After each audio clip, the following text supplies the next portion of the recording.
It's 2010.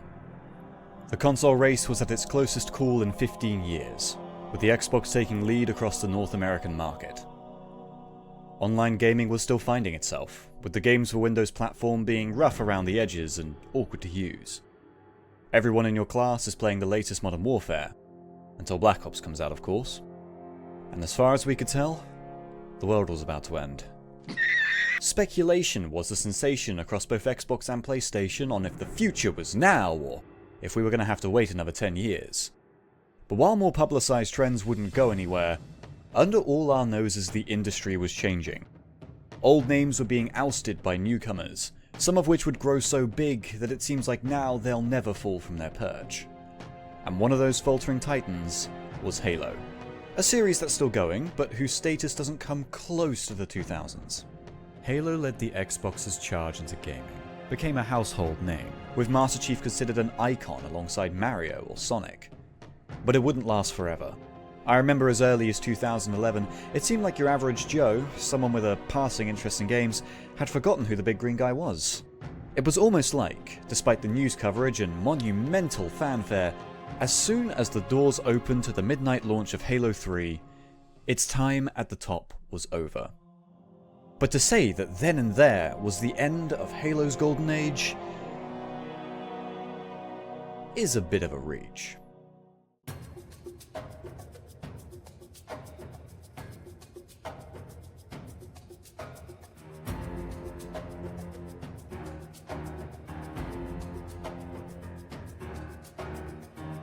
Reach wasn't like the other Halo games. Its gameplay changes were some of the most drastic in the series. The new art direction was grittier, with a more muted colour palette and less shiny super soldiers. And the story was going to be much more bleak. Right from the trailers it was already turning heads. A bold new direction for the last of Bungie's Halos could risk this new game feeling nothing like its forerunners. But because the old guard of Bungie was still on board, the spirit was still there. Hold the fuck up, did I intentionally make that joke? Reach was a chance for the team to create the most refined version of the game they could, using everything they learned over the last three games and combined them with throwbacks to the previous trilogy. A beefy magnum you can always rely on, the return of trusty medkits for visible health bars, and a precision weapon for competitive play which may have been a bit too good at its role. Elites returned as the big bad bosses of encounters, faster, stronger and taller than before, and the scariest incarnation in the series. Every weapon, Covenant bad guy, and set piece was returning in some capacity. Perhaps not in their best form, but as a homage at least. You had a matchmaking mode of selectable preferences and playlists, including Firefight with custom waves, and a custom games mode which could be just as chaotic as ever. Forge, which brought so much longevity to the multiplayer scene of Halo 3, was no longer a bonus map editor, but with so many useful tools that it may be the best map maker on a games console. And those creations could be shared beyond the 6 slots in your file share, with maps, modes, clips and screenshots shareable to everyone and letting you browse from the comfort of your Xbox. Hell, one of my screenshots made it the most downloaded once. I didn't like Infection on Swordbase. Reach wasn't supposed to alienate its fanbase, but to be a celebration of nearly 10 years of community and legacy, ending on a high note as the best the series could be. And oddly, it was going to be a prequel.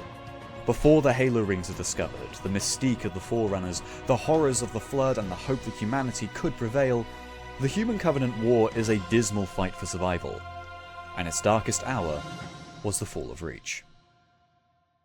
For a series raised in the jet-black cradle of the 2000s, Halo was surprisingly upbeat and light-hearted, with its big green man and his bright pink needle gun. Boo! But the world of Halo is pretty grim. Humanity faces what is effectively extermination by the Covenant without anything to truly turn the war in their favour. Society became more militarised for a war effort which throws away more lives than it truly saves, and the things the United Earth government enabled or overlooked are unquestionably immoral, even before the threat of annihilation was there to justify the means. This wasn't going to be a story about the hero who saved mankind, or the plucky group of underdogs who survived against all odds. This is about a handful of soldiers on a doomed planet, seen by their superiors not as people, but as weapons. The Office of Naval Intelligence believes deployment of a Spartan team is a gross misallocation of valuable resources. I disagree. Spartans in Halo were originally made, both by writers and within the canon itself, to be an instrument of battle and little else.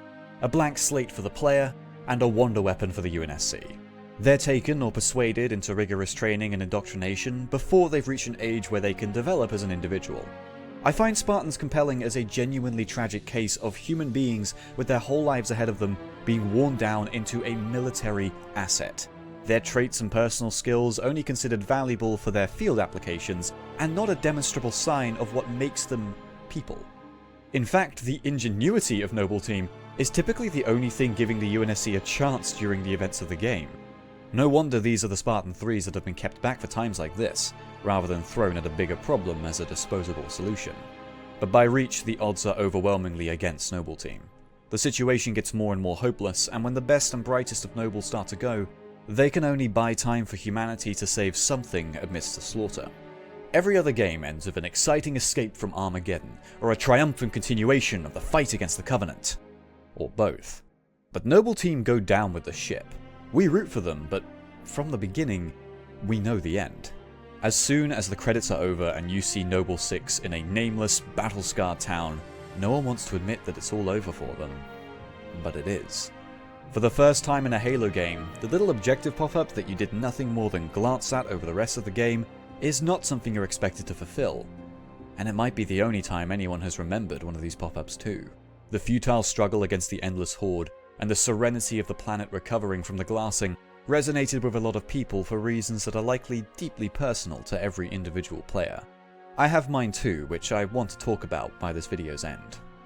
Given that Halo's emotional resonance is often more carried by its score and our attachment to its cast, I have to commend Reach for leaving its mark so successfully despite its admittedly bland main characters. It's remembered for both being a blast to play as multiplayer mayhem, and for the chills it delivered down the spines of unsuspecting players. Halo 3 managed this as well, but Reach arguably did it better, and I cannot argue with friends of mine who consider it their favourite Halo game.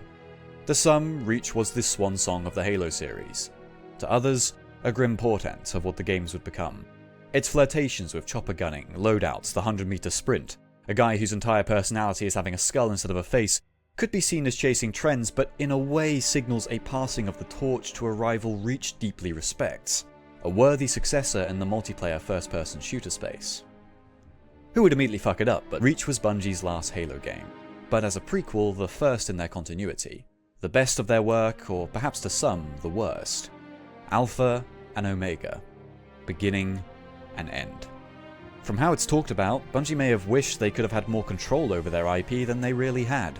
It was being expanded beyond the scope they envisioned, and inconsistencies with the Fall of Reach novel demonstrate some of Bungie's wrangling of a universe that grew beyond them. Bungie wanted games. Microsoft wanted a Colossus. Some could say this was an unexpected conflict of interest between impassioned creators and franchise-building businessmen. But I think that once the deal between them was struck back in June of 2000, that this was destiny. Time moved on, as did trends, technology, and people. Reach wouldn't be the last Halo game on the Xbox 360, and for many, Halo 4 would be the fork in the road between staying with Halo or finding something new to play. For the masses, the most common alternative was Black Ops 2, and the world looked onwards to the next generation of consoles. PC gaming, once considered a faltering platform by some who pioneered Xbox's biggest games, would soon be the uncontested champion of a race it wasn't even aware it had participated in. Downloadable games weren't just a niche subset of gaming anymore. They would become the preferred way most publishers would want to distribute their games, and far more common now that internet speeds were getting faster. Social media would be accessible to far more people, as would ways to share things people made in games, and the popularity of platforms like YouTube was starting to rival mainstream television. People's expectations of games changed not just as entertainment, but as a medium, to socialize, dramatize, and gluttonize. And people would give their money to have more. Free DLC became paid DLC, Day 1 DLC, season passes, microtransactions, pre-order exclusives, gambling, and then the Battle Pass. All for cosmetics and items to use in progressively larger game worlds where player freedom is encouraged yet still constrained to tightly focused objectives. And sometimes it would feel like, despite all of these changes, everything starts to seem familiar.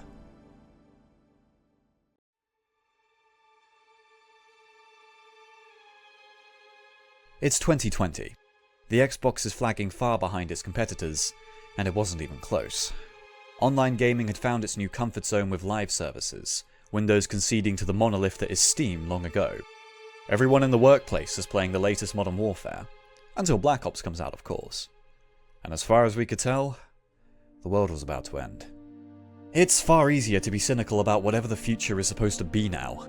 All the new tech is fucking expensive, and those faster internet speeds haven't made game streaming any more viable, so I guess owning the games you buy is safe for now. You better hope you've got your physical copies of your new games by now too, because those retailers won't be opening their doors again for a while. And as for Halo, God, the less said the better. Everyone's praying Halo Infinite turns out to be good. E3's cancelled, but Microsoft will probably stream a showcase, and we'll all hold our breaths and hope that at no point Master Chief starts flossing. But a few months earlier, on December 3rd, 2019, Halo Reach was released on PC.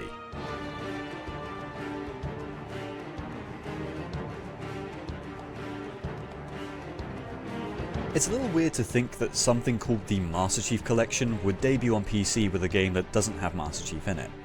That doesn't count. The Master Chief Collection was originally made in 2014 as a bundle of Halos 1 through 4 to coincide with an incredible remake of Halo 2.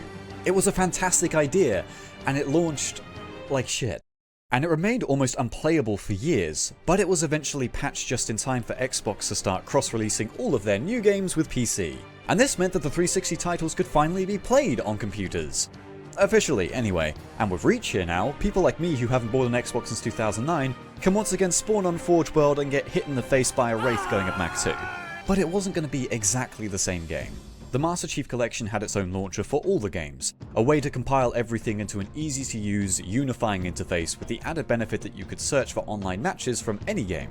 And then there was the unlock system, taking on this season model for each game being released, mimicking the successes of games like Fortnite. It did make me think, was Reach's system outdated at this point? Earning credits from playing provided the chance to pick and choose the armor you wanted to unlock, while the most desirable ones were only reserved for the highest ranks. Maybe it was a little grindy, but compared to a battle pass, I shouldn't have to be grateful that at least we weren't paying for this.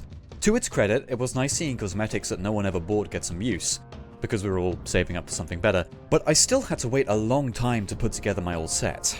Plus, it wouldn't be the Master Chief Collection if it didn't launch with some stability issues. I remember I'd get booted from matches with people who lived in the same house as me, and then there was this weird quirk of the engine too. This never got patched. As I gathered some of my PC gaming friends together to play campaign, some of which had never touched Reach in their life, it dawned on me how interesting the timing of this release was. Reach was a game that saw us out of the 2000s and into the 2010s, the age of the Twitch-based shooter. Although the style may have taken over, they too would be ousted by others in the end. Titanfall, made by the guys who turned Call of Duty into the Halo killer, accidentally, boasted the potential of the movement shooter. The rise of MOBAs led to Overwatch, popularizing the hero shooter. Hell, even Bungie themselves changed gaming again with Destiny taking the looter shooter and convincing everyone who wasn't already Borderlands that it was a good idea. And funnily enough, there was Call of Duty, following all of these trends at some point or another.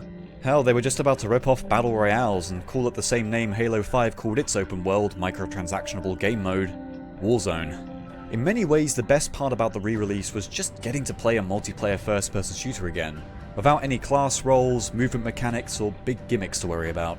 Revisiting Reach was a palate cleanser. It was great to remember what things used to be like before all of this. Reuniting with weapons like the needle rifle and grenade launcher, the satisfaction of landing an assassination, and being reminded that Weapon Bloom was added to this game. Also getting surprised at the number of Halo 1 maps that would enter rotation, since it turns out Halo 1 never designed its levels around a weapon with as much reach as the fucking DMR. And I had another thought, just before my head was blown off on hemorrhage. Isn't this what half the experience of a battle royale is?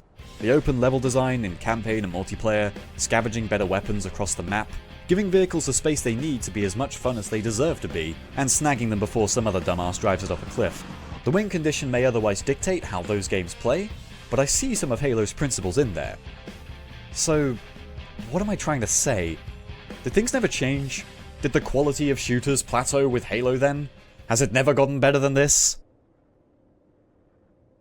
Yes. No, but I do think that the 2010s saw shooters loop back around to the basics after spending too long in trends or subgenres. Long-running series borrowed from their previous high points, with Halo Infinite about to do the same, while new IPs are constantly developing new ideas, but on a framework informed by innovations like the ones Halo put forward years ago.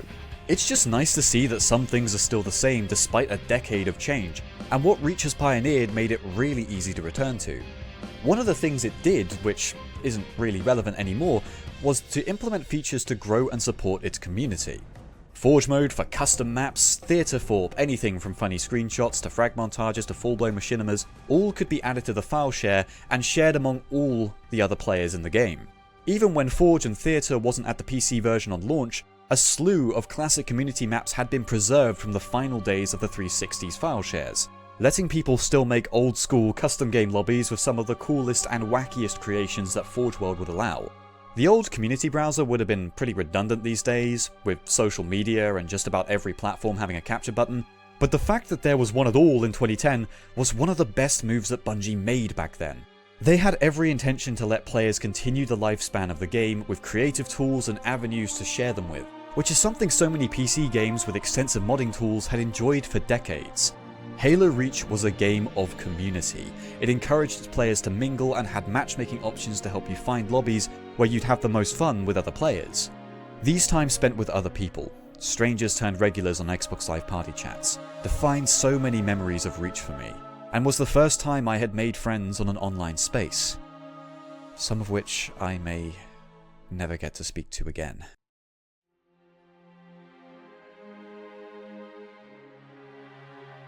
I think a lot of people who used Xbox Live back in these days can relate to this strange feeling of sadness that comes from seeing their old friends list. They may not be people I knew well, but they helped make amazing memories during a time when online spaces were different. We remember Reach and the good times we spent on it. It brought us together to have some dumb fun between our assignments, tests, or day jobs, and even if it's all being viewed through a rose-tinted visor, it was a hell of a lot better than doing homework. And that's what brings it all together in an odd sort of way to me. Reach was a game full of loss and tragedy about something monumental coming to an end, but to bring in a new, brighter future. Sometimes I think to myself that Halo isn't very deep. Its characters aren't often complex, and while I'm very attached to its world, it often feels like the story is only there to give context to the gameplay and doesn't have much to say. But I do think that the Halo games are sincerely passion projects and they don't communicate messages so much as feelings. The vistas, colour palette, tone, the score, the way shots depict the war on Reach and character performances, there's a dramatic sadness to the game engulfing what could have been a standard Halo title, like meeting an old friend one last time before they say goodbye. Bungie tends to understand that these games have an impact on their fanbase, handling it with the gravitas they deserve, and I want to acknowledge one small thing they always do that I think goes unappreciated. See, Noble Six's death is tragic. Lone Wolf may be the most powerful moment in the series, and it's executed perfectly. But the part that gets me emotional isn't this, or even this. It's this. This is the realest shit to me, man. I never paid any mind to these chapter cards before. They struck me as inside jokes that went over my head. Sometimes I'd look at them and just think, okay. But I see that, and I think about the times I've said those exact words to someone I'd never see again. I think of those old friends who I would have been co-oping this mission with 13 years ago. Hell, I think of old school friends I had around that time as well. Some might join me for split screen, others might be friendships that had nothing to do with Reach or any games, it was just a zeitgeist of that time. Maybe the reason I find this ending hits me so hard is entirely contextual, and as someone who left Xbox Live behind a couple years after Reach's release, it could be entirely by association. But that's why I want to talk about the experience of replaying it 10 years later. Some of those friends I got to play with me had never touched Reach before, and I was especially taken aback at how much they liked the ending of this game as well.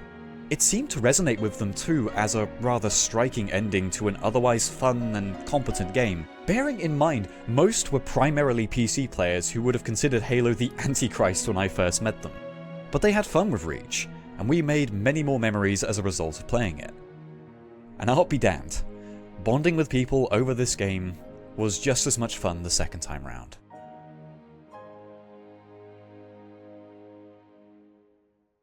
Reach isn't my favourite Halo game, but I think it is the one whose qualities are difficult to refute as anything less than excellent. I really appreciate it as the final Bungie game in the series for how it handles such a position.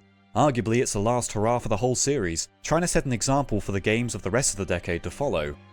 To me, Halo Reach is a game about memories, even if that isn't what the plot is about. It's about creating them with friends and passing that torch to others. It's about sharing an experience that moved you or made you laugh. These things are baked into its very DNA as intended by its developers, and that to me is something that makes games so special. Interaction, community, it's something that a lot of other art forms can't really do by design. And that's why I think it's such a poignant game to have introduced the 2010s and to have capped it off as well. Because when they say, remember Reach, they're not talking about the planet. Thanks for watching. This video saw some delays due to some house moving and a much needed holiday, and I wanted to finish it as a celebration of Reach's 13th birthday. Oh god, I was 13 when this game came out. I'd like to give a massive thanks to these folks on screen now. They helped record the multiplayer footage in the video during an impromptu game night, and I really want to host another one. So please keep an eye on YouTube community and Twitter over the next couple of weeks. This was a bit different from my usual stuff, so I'm still finding my footing with it, but if you enjoyed it or can think of ways to improve this format, please let me know. I don't have a Patreon, but I do have one-time donation things like coffee and YouTube thanks, so if you'd like to see more from the channel, this stuff keeps it going. And if you're interested in hearing more from me, my pal Ash and I just made a video about Signalis on my second channel, which has this weird connection to Halo and that it uses that one song from the Halo 3 trailers a lot. I took a double take when I heard it. In the meantime, I'm going to go back to Dawn of War 2 and make the retrospective on Retribution. See ya!